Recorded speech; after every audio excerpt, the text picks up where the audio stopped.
The Galactic Council had always viewed humans as the galaxy's gentle giants, enthusiastic traders, talented diplomats, and surprisingly gifted artists.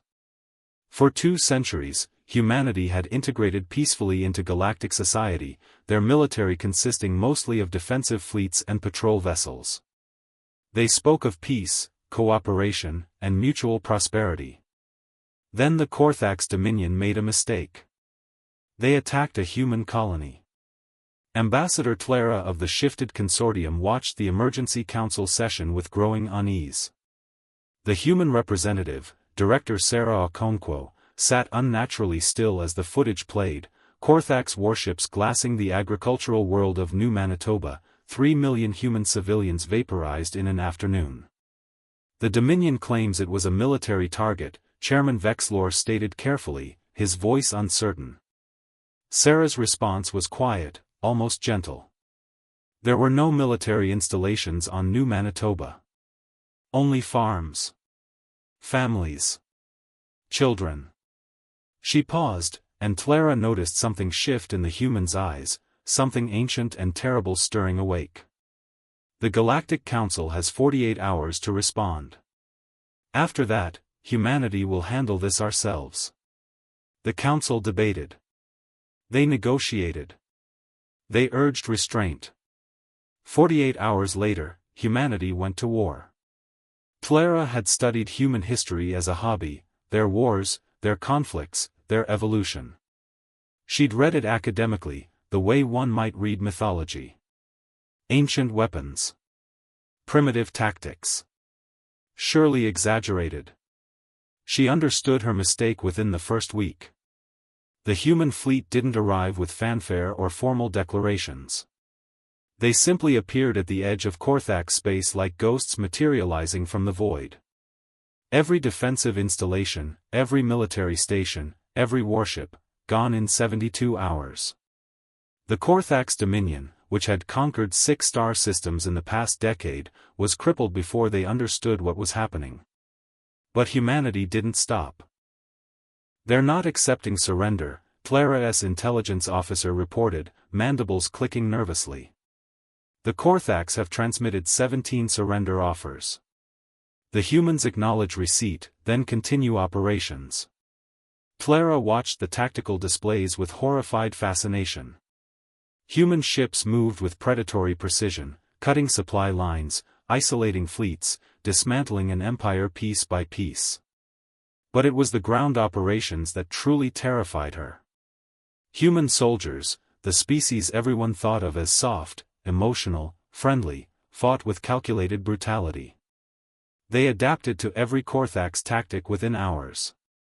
They turned the Dominion's own strategies against them. They didn't just win battles, they psychologically devastated their opponents. "They're broadcasting something," her communications officer announced. On all Korthax channels. The message was simple, footage of New Manitoba burning, followed by a human voice speaking in perfect Korthax dialect. "You killed our farmers. Our teachers. Our children. Now you will learn what humanity has spent 2 centuries trying to forget. We are not a species that evolved to farm. We are a species that learned to farm after we ran out of things to kill." The Korthax Empire collapsed in 6 weeks. Clara requested an emergency meeting with Director Okonkwo.